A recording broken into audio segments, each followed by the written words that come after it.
एबे आंचलिक पाणीपाग विज्ञान केन्द्र पक्षर पाणीपाग को नहीं एक बड़ खबर सामना आसी। तेबे वर्तमान जहाँकि सूचना मिलूची आसूची आउ एक लघुचाप 13 तारिख में सृष्टि हो पारे घूर्णिबलय।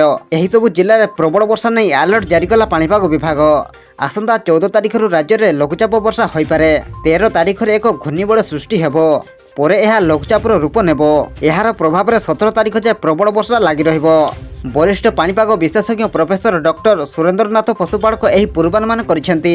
तेबे आसंतु नजर पकाइबा 13 तारिख में बंगोपसागर में सृष्टि हेबाकु थिबा घूर्णिबलय प्रभाव में 13 तारिख रु 17 तारिख पर्यंत केउ केउ जिले में वर्षा होबार संभावना अधिक रही और केउ सब जिला को अलर्ट जारी करछि पाणीपाग विभाग।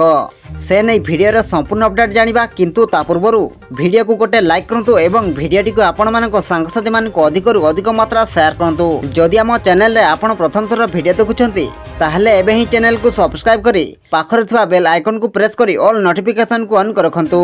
एवं आपण को अंचल रे वर्तमान पाणीपाग किपरि अछि एहा सहित आपण माने एही वीडियोटी को केउ जिल्ला रु देखुछंती आमको निहाती भाव में गोटे कमेंट कर जणांतु। सूचना अनुसार राज्य में एवं मौसुमी निष्क्रिय अच्छी।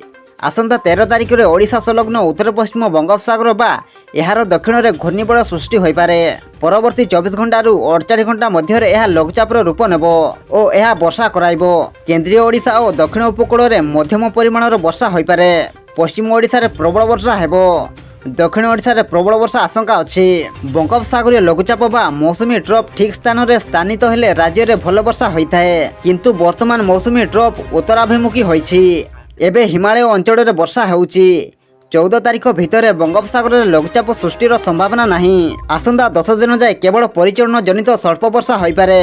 विस्तृत अंचल अधिक वर्षा संभावना नहीं बोली डॉक्टर पशुपाळक पूर्वानुमान करिसेंती। राज्यर सबु स्थान में पर्याप्त परिमाणर वर्षा होउनथिबारु अनेक स्थान में तड़ी रुआ होई पारु नहीं। 6 तारिख अर्थात आज और 7 तारिख में स्वल्प वर्षा जोगु किछि स्थान में तड़ी बंचिछि। जन्माष्टमी पर बाकी थिबा रुआ बेउषणा करंतु। आगकू समय अछि और वर्षा भी हबो। चाषी माने कोनसी आशंका प्रकाश न करिबाकू से परामर्श दैछंती। 6 तारिख अर्थात आज केन्दुझर और मयूरभंज में प्रबल वर्षा हो पारे।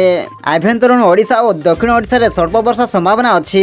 7 तारिख में केन्दुझर, मयूरभंज, सुंदरगढ़, संबलपुर और झारसुगुड़ा रे किछि स्थान में प्रबल वर्षा हेबो बोली पाणीपाग विभाग पूर्वानुमान करिछि। आपण मानकु अनुरोध एथि प्रति सतर्क रुहंतु।